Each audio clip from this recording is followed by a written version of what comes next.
My humble respect to Guru Mahan, Guru Piran Sankaran, Guru Piranyo, fellow Jnanis. Today we start the new chapter of Mahan's philosophy, which is chapter 18. There are several parts to it, and I'm going to. This is a very interesting topic on, births and rebirths. Right, chapter 18. It's about birth and rebirth. And here, there's part one, which is I'm going to talk about birth and rebirth. There are several models to describe this. And today I'm going to talk about the gross and the subtle bodies, and how one understands in the context of birth, rebirth. Sometimes people talk about reincarnation and so on. So let's look at it with a kind of a spiritual lens, in the sense that, in a very scientific, logical way, what do we mean by birth and death, so that we have a very good understanding of what this is. So let me just start off with a very important quote, which I really like and which really illumined me about death. This is in Katha Upanishad, which this 6-year-old boy asks this question. Name is Nachiketa. He said, what happens after death? And this is a question that many people have in their mind. And he poses this question to Lord Yama, the Lord of Death. And I think I covered this some time back. This boy was very, very curious to know what happens to death from the Lord of Death. So he poses this question. He says that when a person dies, there arises this doubt. He still exists, some say, and some say he does not exist. I want you to teach me the truth.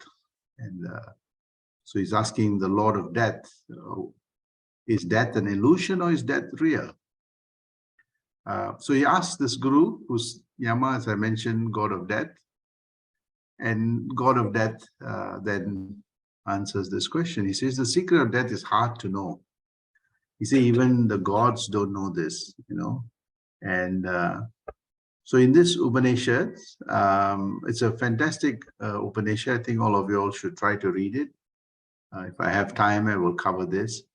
And it's a very illuminating Upanishad, a small Upanishad, but very illuminating on what is birth, rebirth, what's death, and so on. And I'll touch a little bit of that in this context. And of course, you'll see that this Katha Upanishad is a Advaitic philosophy, and Mahan's I Got philosophy is also Advaitic. So you'll see that there are parallels to many of these discussions. So here, the Katha Upanishad talks about the transcendental nature of the self. So here we need to make the distinction between the gross body and the subtle body. And we all have that gross and the subtle body. So we need to understand both the gross and the subtle body to really understand what birth and rebirth and reincarnation is. So here, in the Katha Upanishad, it says that the knowing the self is never born, nor it dies. You see? So he says that at any time. It sprang from nothing, and nothing sprang from him. He's unborn, eternal, abiding, and primeval. He's not slain when the body is slain. Power pack statement here. What does it mean? So how do we really understand what this verse 18 in Katha Upanishad is saying? And we will discuss this in the satsang and many of the 3 or 4 more of this, parts of the satsang. So here he says that the self is never born. How do we know this? This is what we're going to explore in this satsang. What does Mahan say? Mahan on page 71, he says that the benefit of taking birth in this world is the undergoing of experiences when there is, a body. So you can only experience this material world if you have a body, right? And then he goes on to say that apart from this, birth and death is nothing. So he says that, it is to experience. So our life is all about experiencing this material world, and you can only experience this material world if you have a body. If the body is healthy, you see that your experiences become more enriching, more, deeper, more, you can get the vibrancy of, as how vibrant your body is and your mind is, that's how vibrant the experiences would be. But if the body is ailing, the body is sick, the body is, aging and transcending to, a state of dysfunctional, we see that our experiences also becomes that. So, and Swamiji says that apart from this, birth and death is nothing. And he emphasizes nothing. And I want to look at that very, very carefully. What does he mean by this? Right. So what that means is, if you go back to the earlier part of the Mahan's philosophy, he starts off with this concept of Irul, this infinite substratum, infinite possibility substratum, which has got no form, no dimensions, formless, dimensionless, timeless. So he says this is what we call nothing, no thing, absence of matter and energy, right? Absence of space and time, absence of cause and effect. So he starts off with this eternal, this concept of Iru, the state of nothing. And then he starts this whole idea is from nothing came something. And we also discussed this in the previous earlier satsangs, where how can nothing be something?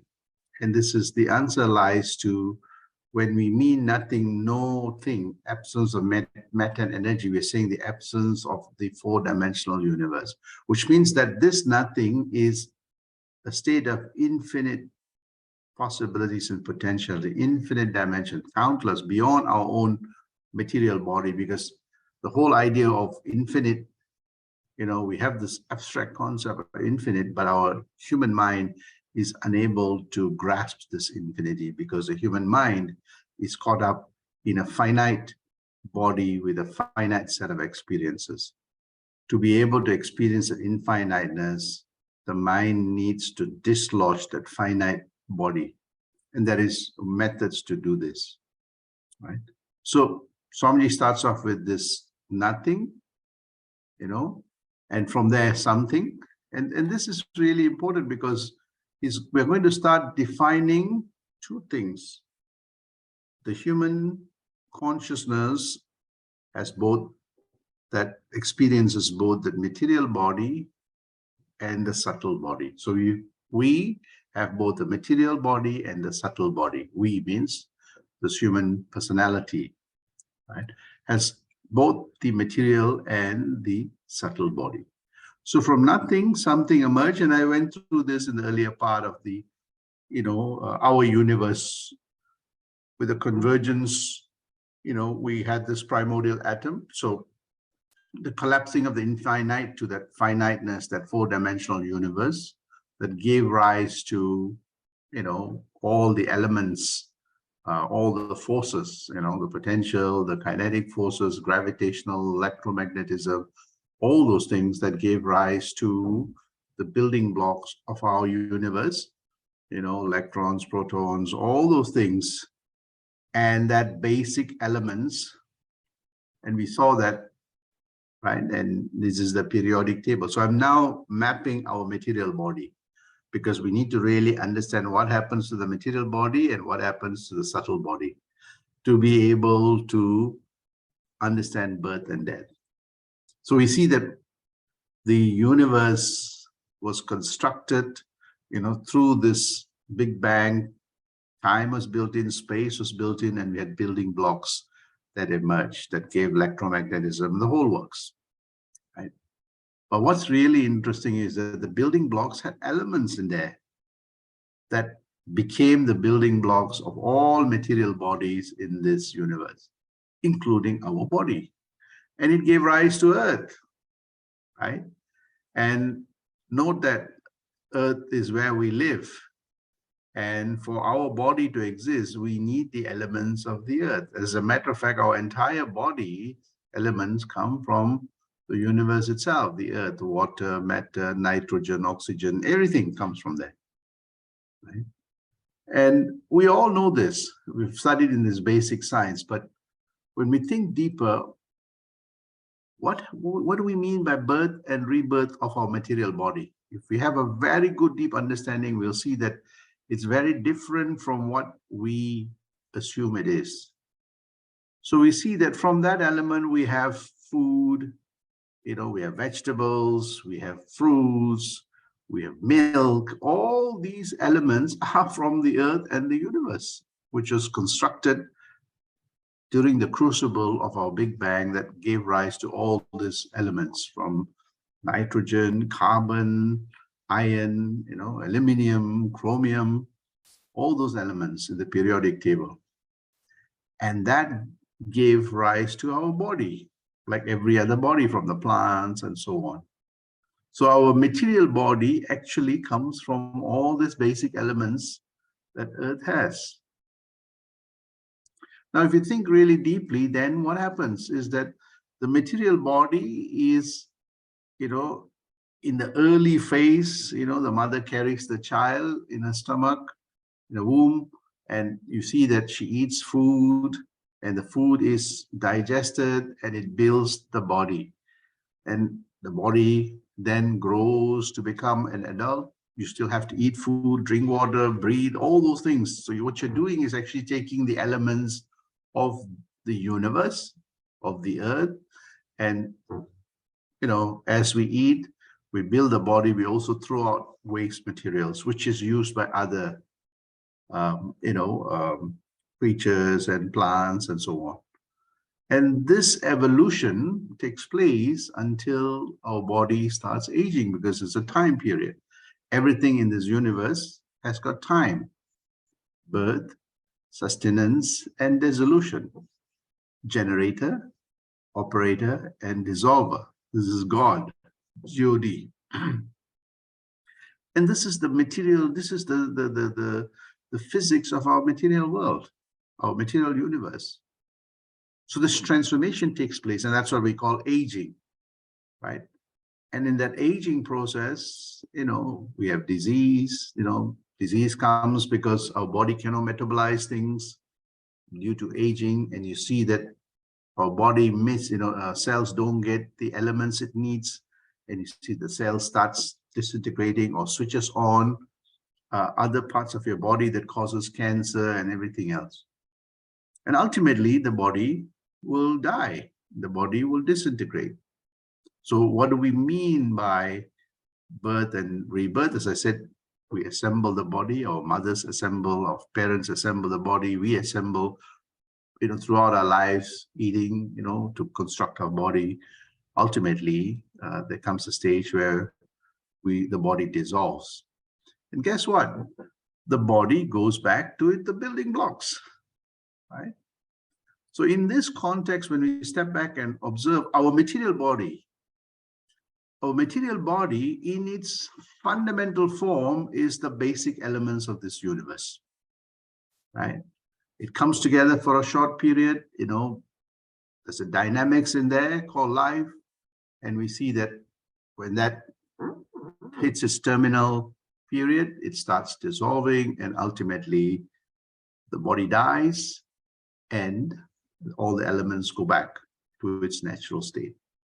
So what we see here is that when we mean birth and death, what we are actually talking about, the form of the body changes. There's a transformation that takes place continuously, but the substance remains the same.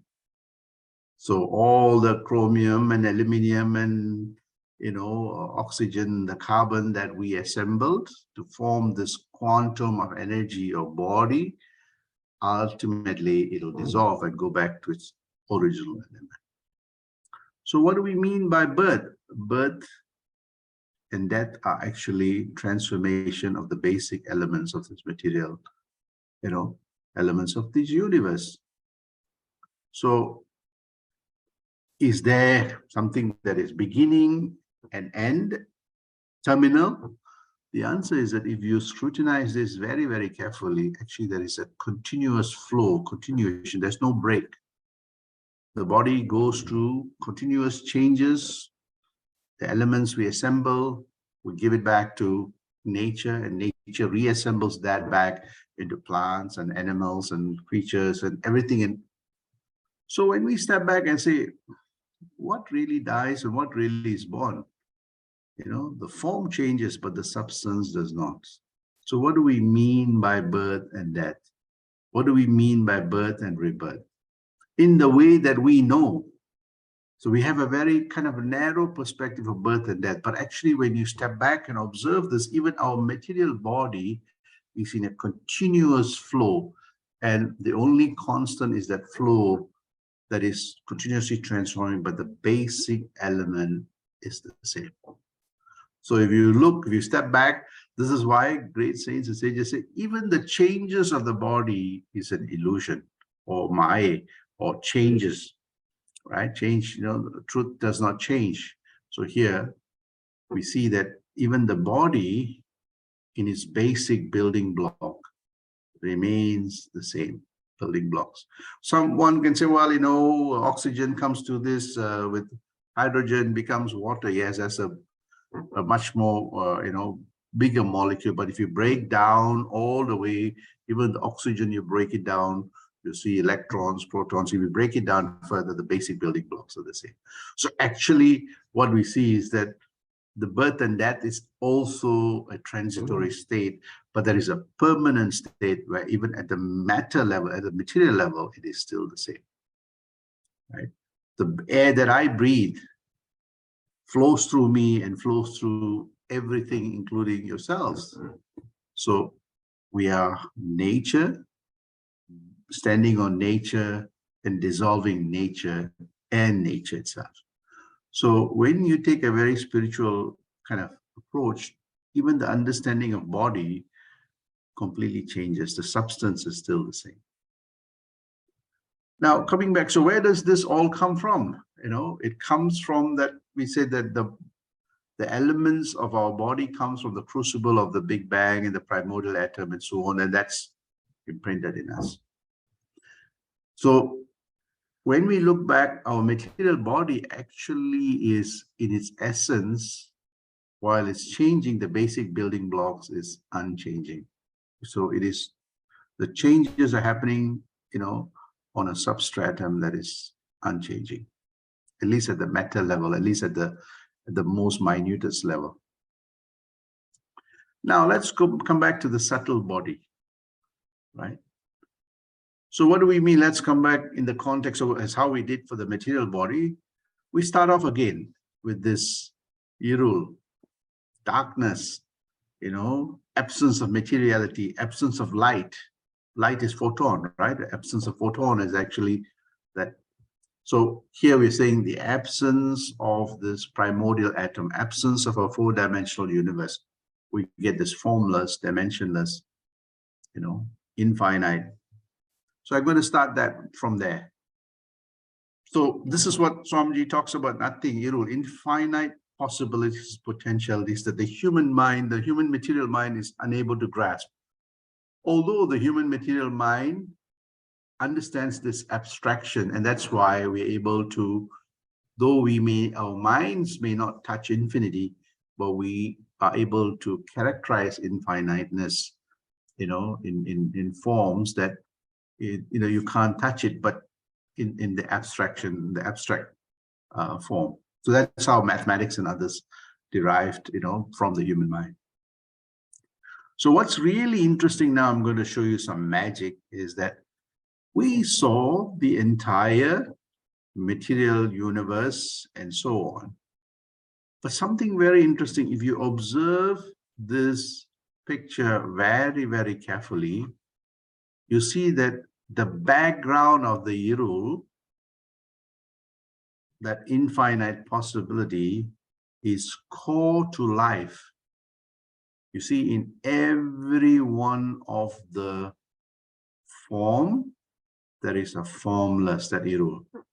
So you see that in the mother's womb, the fetus is there. You see that the presence of the Irul, that infinite possibilities and potentiality, that subtle substratum.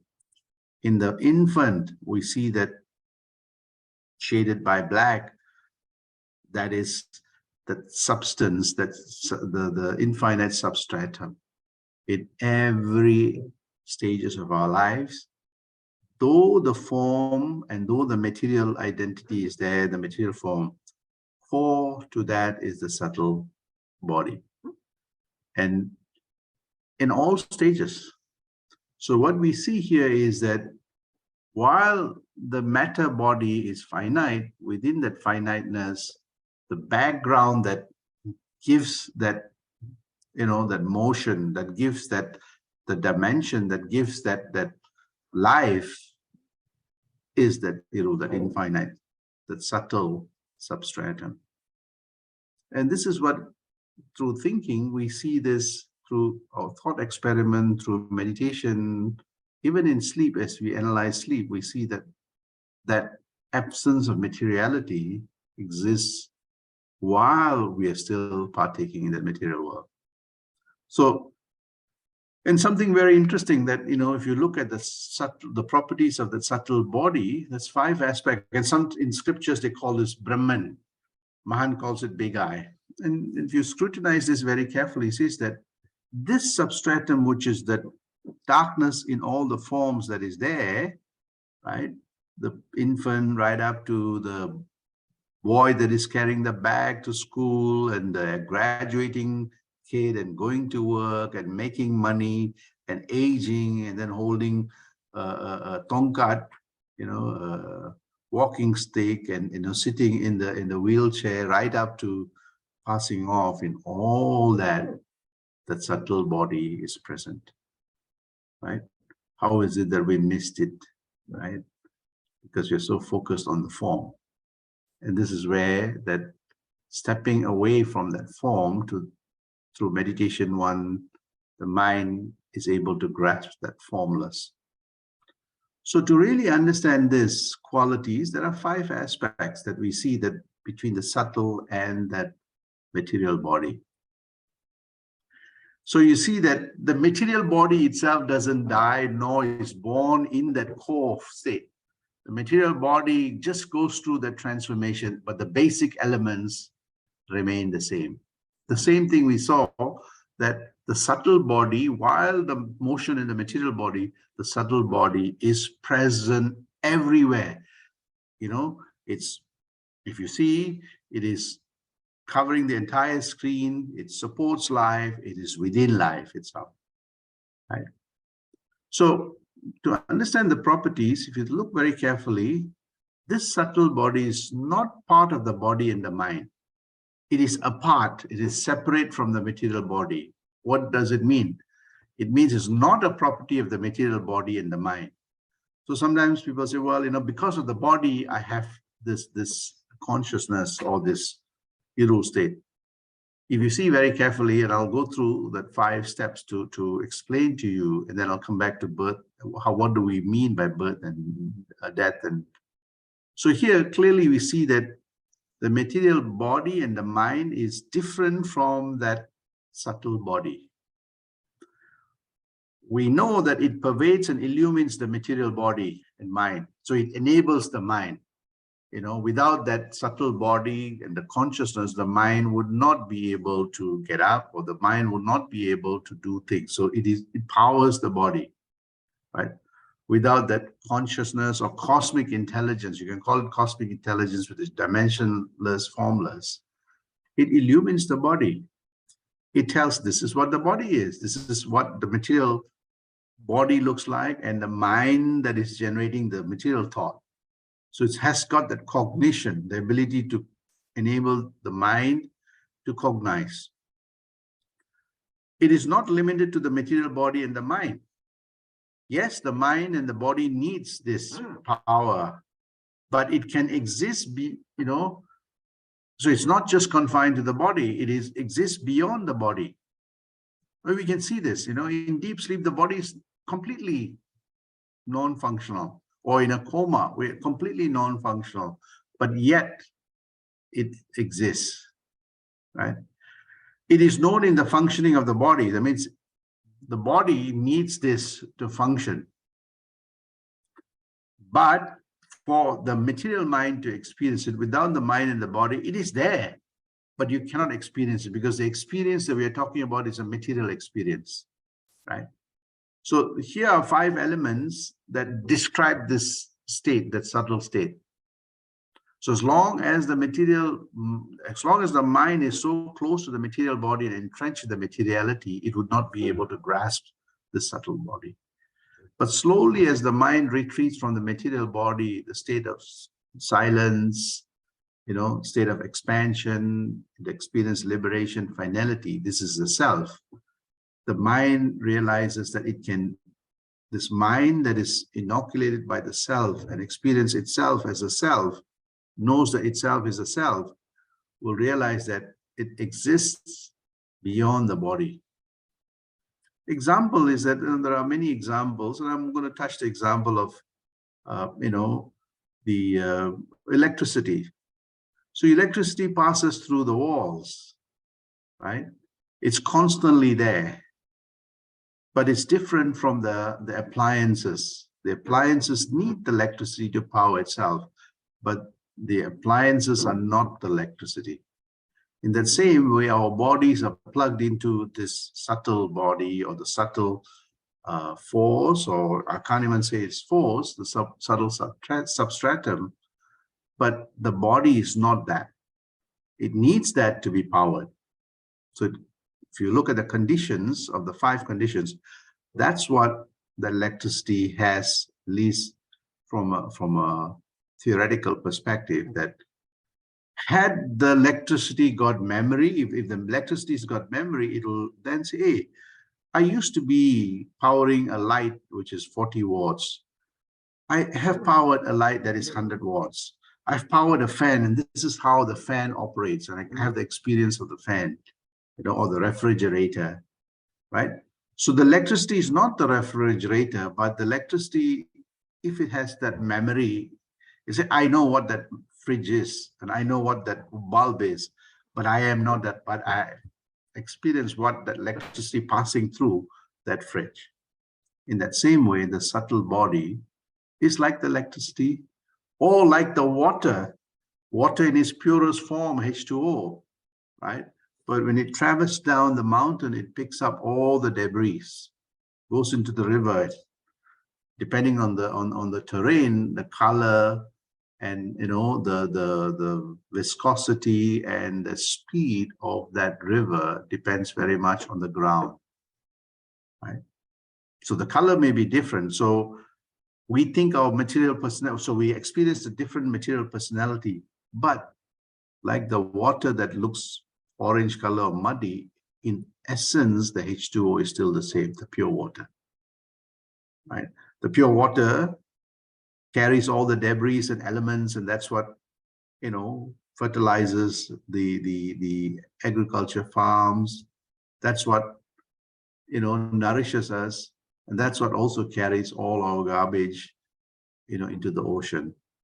So in that same way, our subtle body, or sometimes we call it the spirit, or, the self, also traverses, it's omnipresent, and everything traverses on it. It sustains life. It also cleans up our lives. And the same thing we see that, this whole process of, this enlightenment process is very similar, where without the subtle body, life would not, we will not be able to cognize life in its fullest form. So coming back to this birth and rebirth, at the material level, we see that, yes, the forms change. but at the basic building blocks levels, it does not change. It remains constant. So what do we mean by birth and rebirth?